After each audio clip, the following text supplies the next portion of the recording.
Gusto nyo ba ng bagong recipe gamit ang baka? Panoorin mo lang ang video ko hanggang dulo para matuto ng new recipe gamit ang beef meat. Para sa pangunahing sangkap, 1 kilo lang na laman ng baka ang gagamitin ko rito, then hinihiwa ko lang ito ng manipis, na parang slice na pangtapa or beef steak. Kalahating kutsarita ng paminta. Kalahating kutsarita ng MSG. Sunod na rin ang kalahating teaspoon ng rock salt. Minced garlic. 1/4 cup ng washed sugar. 1/3 cup na calamansi juice. 2 tablespoon ng suka. 3 grams ng garlic powder. Banana ketchup, sa dami ng ilalagay depende na rin sa inyo yon. Naglagay rin pala ako ng 8 ounces ng Sprite.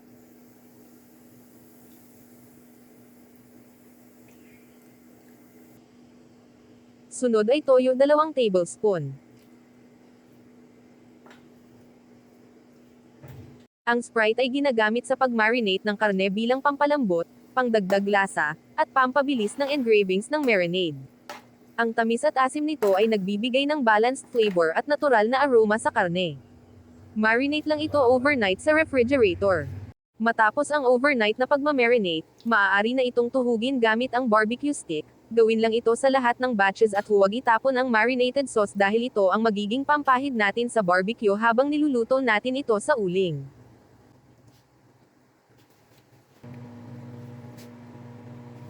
So oras na ng pagpapaapoy, gamit ang Jade Blue Flame, kukuha lang tayo ng isang sandok, para lang siyang gel sa buhok, walang matapang na amoy, basta color blue siya at very efficient sa pagpapaapoy ng uling.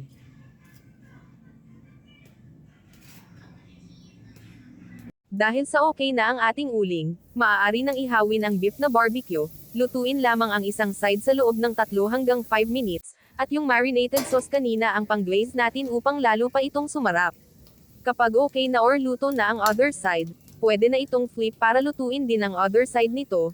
Same procedure pa, iran lang ito ulit ng sauce, hayaan lang din maluto ng 3 to 5 minutes.